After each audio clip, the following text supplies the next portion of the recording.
আসসালামু আলাইকুম এভরিওয়ান। একজন মানুষ কতটা সৎ হলে নিজের জীবনের শঙ্কা আছে জেনেও সে সোশ্যাল মিডিয়াতে এত বড় একটা ইনক্লুসিভ সত্য প্রকাশ করলো। হাসনাত আবদুল্লাহর কথা বলছি আমি। হাসনাত আবদুল্লাহ সে তার নিজের টাইমলাইনে প্রকাশ করলো যে এত বড় একটা ইনক্লুসিভ ইনফরমেশন, যেটা তার স্থানে অন্য কোনো দলীয় পক্ষের কোনো মানুষ হলে সে কিন্তু এই এই সুযোগটাকে কাজে লাগাতো লাইফে। কেননা এরকম ইয়াং জেনারেশন যদি এরকম ধরনের অফার পায়, তারা কিন্তু তাদের লাইফ সেটেল করার জন্য দল মত সব বলে যায়, তার নিজের সত্তাকে বিক্রি করতে এক মুহূর্ত টাইম নেয় না। কিন্তু হাসনাত আবদুল্লাহ তার সততার পরিচয় দিয়ে সে নিজে লিখে দিয়েছে যে আমার জীবনের শঙ্কা আছে আমি জানি, এরপরে কী হবে আমি জানি না, কিন্তু আমি এটা বলতে চাই যে আমার সত্তা বিক্রি করা অত সহজ না, আমাকে কেনা অত সহজ না।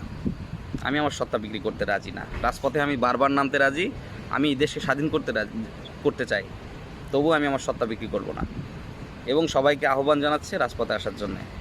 আর এই অবস্থায় দেখুন আওয়ামী লীগ কতটা ভয়ঙ্কর একটা একটা একটা জীবাণু বলবো, একটা জীবাণু, একটা ভয়ঙ্কর একটা ব্যাকটেরিয়া, যে এখনও এত কিছু হয়ে যাওয়ার পরে এখনও ওরা রাজপথে আসতে চায়, এখনও ওরা দলীয়ভাবে আবার সংগঠন তৈরি করতে চায়।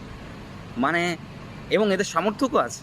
আওয়ামী লীগ বিএনপি এদের দুজনেরই সামর্থ্য আছে। আমি শুধু চিন্তা করি যে এদের রক্তে আসলে মনুষ্যত্ববোধ আছে কিনা, বা এরা আসলে মানুষ কিনা।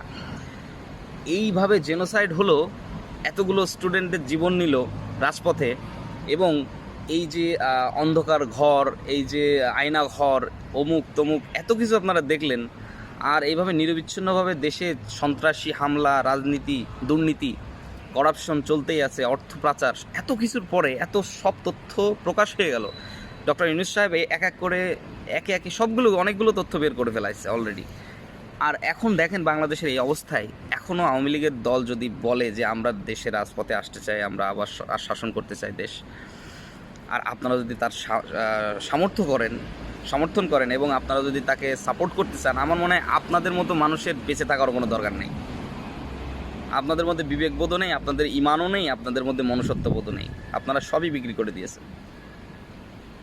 তো আমি চাই ইউনূস সরকার আরও দেশটাকে সংগঠন করুক, আরও একটু সংশোধন করুক, আরও সময় নিক।